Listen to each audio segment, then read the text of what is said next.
most important thing that the budget could do for the infrastructure sector is to actually deliver a budget that gives some line of sight towards fiscal consolidation. If they are credibly able to give that signal to the markets, it will help the RBI in actually managing the interest rates downwards, reduce the cost of capital, and more than anything else, individual tax benefits here or there, more than anything else, that would be a huge, huge benefit. Presented by Cosmolite, the strongest and lightest Samsonite ever. In association with Jaiprakash Power Ventures, power to do good.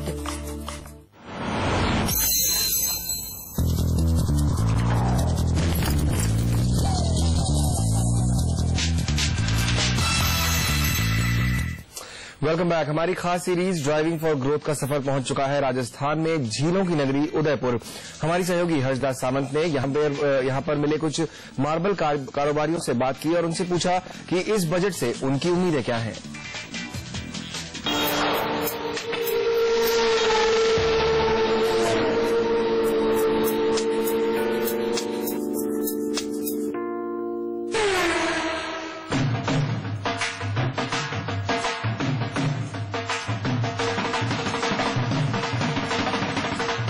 फिलहाल सिरोही पहुंचे जो जोधपुर पाली के आगे ही लगता है।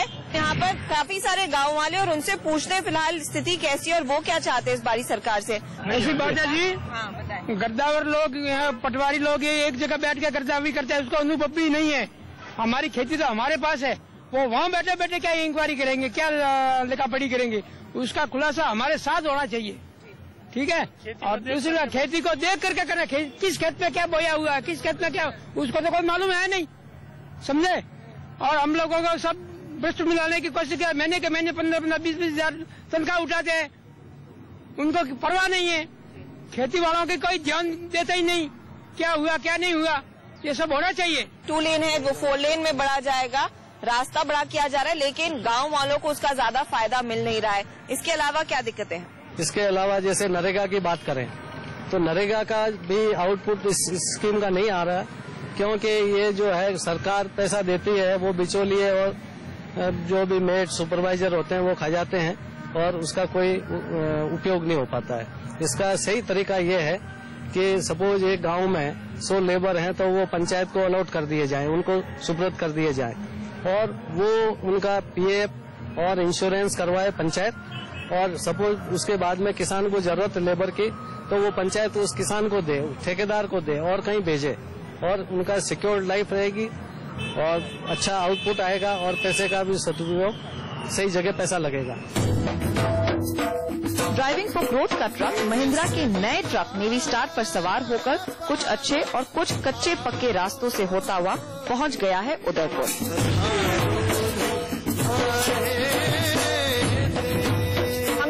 सवेरा देखा है उदयपुर में, जिसे हम सब जानते हैं सिटी ऑफ लेक्स के नाम से। वैसे उदयपुर मेवाड़ की राजधानी भी रह चुकी है और इसी समृद्ध पारंपरिक विरासत को इन लोगों ने अपनी इकोनॉमी का एक बड़ा हिस्सा बना लिया है।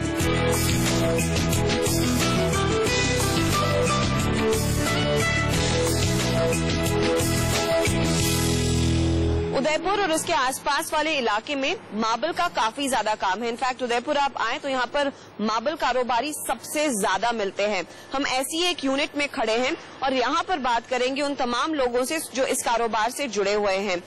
विजय जी, आपसे मैं पहले समझना चाहूंगी, क्योंकि यहाँ पर मार्बल इंडस्ट्री इतने सालों से है, आप क्या उम्मीद कर रहे हैं सरकार से? पिछले 6 वर्ष से जो एक्साइज लिमिट 1.5 करोड़ रुपया है वो मार्बल पे भी लागू होता है। 1.5 करोड़ के बाद में हमारे को एक्साइज ड्यूटी भरनी पड़ रही है, जो कि लिमिट बहुत कम है। 6 साल के अंदर ये लिमिट अब तक 5 करोड़ हो जानी चाहिए थी। सरकार से हमारे को उम्मीद है कि इस लिमिट को 5 करोड़ करी जाए। सेकेंडली, मार्बल जैसा उत्पाद ग्रेनाइट भी है, जो कि राजस्थान में नहीं होकर साउथ में है। वहां पर ग्रेनाइट रफ स्लैब पे एक्साइज ड्यूटी बिल्कुल भी नहीं है। एक ये आश्चर्य की बात है कि मार्बल के रफ स्लैब पे तो आप एक्साइज ड्यूटी ले रहे हैं और ग्रेनाइट पे नहीं ले रहे। मार्बल स्लैब पे भी ड्यूटी हटा दी जाए टोटली। राजी, आपकी क्या उम्मीद है, क्योंकि यहाँ पर काफी ऐसी छोटी स्मॉल स्केल इंडस्ट्रीज हैं। मेगा क्लस्टर की भी आप मांग कर रहे थे।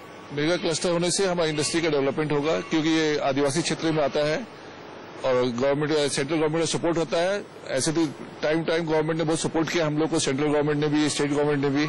हम उनसे उम्मीद करते हैं कि क्लस्टर का या परमिशन दी जाए जिससे कि आदिवासी क्षेत्र डेवलप हो सके। तो यहाँ पर स्मॉल स्केल यूनिट्स को और ज्यादा सपोर्ट की जरूरत है, लेकिन यहाँ से हम माल डोमेस्टिक इंडस्ट्री में तो काफी कंज्यूम होता ही है। अगर 1000 करोड़ का टर्नओवर है तो करीब उसमें से आधा डोमेस्टिक इंडस्ट्री कंज्यूम करती है, लेकिन बाकी एक्सपोर्ट भी होता है। एक्सपोर्ट के लिहाज से आपको क्या उतनी सहूलियत मिल रही है या फिर आपकी क्या और मांगे हैं? इलेक्ट्रिसिटी प्रॉब्लम बहुत बढ़ गई है, cost is very high. Second, labour problem बहुत बढ़ गई है।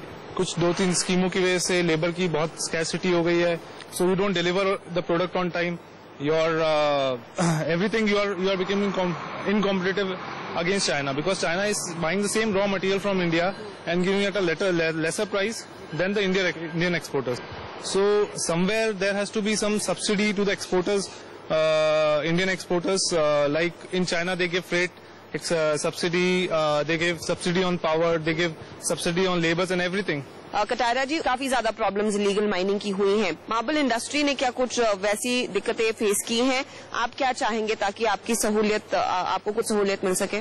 हम आपसे रिक्वेस्ट करते हैं, गवर्नमेंट से रिक्वेस्ट करते हैं कि एटलीस्ट जो माइनिंग एरिया हमको ग्रांट किया जाता है, जिसको भी किया जाता है, एटलीस्ट लीगली उसके ऊपर किसी भी कारण से उस पर बैन नहीं लगाया जाए। हो सकता है उसके चलाने के लिए कोई रूल्स अप्लाई कर सकते हैं, उसको फॉलो करा सकते हैं, बट उसको बंद नहीं किया जा सकता। जैसे केसीआर जी का ग्रीन मार्बल का एरिया है जिसके अंदर अच्छा एक्सपोर्ट हो रहा है, 90% एक्सपोर्ट ग्रीन मार्बल का हो रहा है। कभी फॉरेस्ट के कारण बंद कर देते हैं, कभी ट्राइबल के कारण बंद किया जाता है, तो ये रोज जो इन्वेस्टर है वो इस एरिया में आने के लिए बंद हो गए।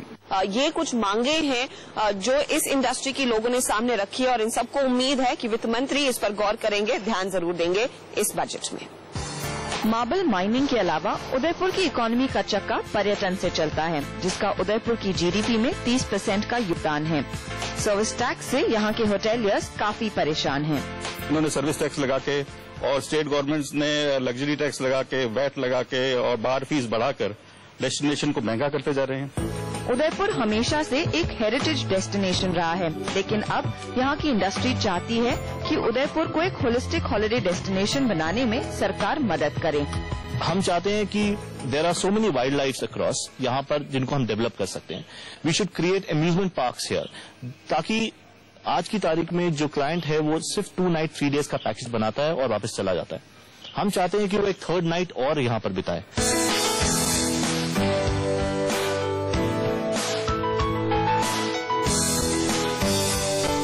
उदयपुर से 50 किलोमीटर दूर आज हम पहुंचे हैं नाथद्वारा। वैसे ये छोटा सा शहर मशहूर है यहाँ के श्रीनाथ जी के मंदिर के लिए, लेकिन इसके अलावा मीनाकारी का बड़े पैमाने पर यहाँ पर काफी काम होता है और यहाँ के कारीगर इस पारंपरिक कला को बनाए हुए हैं और आगे भी बढ़ा रहे हैं।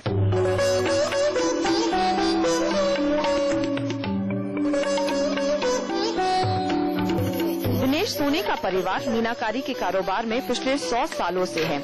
किसी जमाने में इनके पास 15 से 20 मीनाकारी के कारीगर हुआ करते थे, लेकिन अब ये संख्या बहुत कम हो गई है और ये परिवार अपनी रोजी रोटी चलाने के लिए खुद कारीगरी करता है। हालात इतने खराब हैं कि दिनेश अपनी आने वाली पीढ़ी को इस काम में नहीं लगाना चाहते। मैं अपने बेटे को, भाई मैं भतीजा है, मैं इसको नहीं सिखाऊंगा। अब क्या इसमें कुछ मिलता भी नहीं, अब इसको पढ़ाई कराएंगे, कुछ अच्छी सर्विस कराएंगे तो अच्छा रहेगा। अब इस काम को सिखाने से अब क्या मतलब है? परंपरा समाप्त होने की कगार पे है, हमारे तक ही सीमित रहेगी, इससे आगे नहीं आएगी वो। अगर सरकार इस पर कुछ कर सकती है तो अच्छी बात है, तो हम सिखाएंगे फिर। नाथद्वारा में ऐसे कई परिवार हैं जो मीनाकारी का काम छोड़ रहे हैं। कारीगरों की कमी एक वजह है, सरकार का मीनाकारी जैसे कला को प्रोत्साहन न दे पाना दूसरा। हालांकि इस कला को सिखाने के लिए कुछ ट्रेनिंग सेंटर जरूर खोले गए, लेकिन वो ज्यादा समय तक चले नहीं। कुछ साल पहले यहाँ एक महीने में 400 से 500 किलो का काम हुआ करता था, लेकिन अब ये 100 से 125 किलो ही रह गया है। पिछले 7-8 साल से कंपेयर करें तो करीब 25% काम रह गया है अभी। ऐसा क्यों हुआ है? ऐसा एक तो चांदी के भावों की वजह से बहुत फर्क पड़ा है, दूसरा मैनुअल लेबर बहुत कम हो गई है। ये सारा काम जो है बिल्कुल मैनुअल लेबर से होता है, हाथ से होता है, हैंडीक्राफ्ट है, बिल्कुल 100% हैंडीक्राफ्ट है और इसकी वजह अभी काम करने वाले लोगों की भी कमी हो गई। मीनाकारी की डिमांड चांदी के आसमान छूते भावों के चलते भी पिछले 2 साल में काफी कम हो गई है। अब डर ये है कि 16वीं शताब्दी से चली आ रही इस खूबसूरत कला और इससे जुड़े लोग एक नई जिंदगी की उम्मीद भी छोड़ते जा रहे हैं।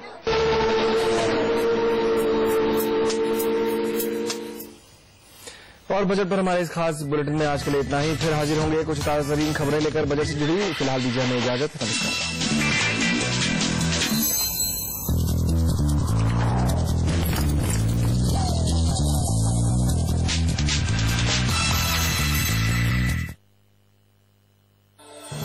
Presented by Aditya Birla Group, taking India to the world. In association with Binani Cement for generations to come. Indigo, welcome aboard. And Jaiprakash Power Ventures, power to do good. Digital outdoor partner DSN. Cafe partner Barista Lavaza.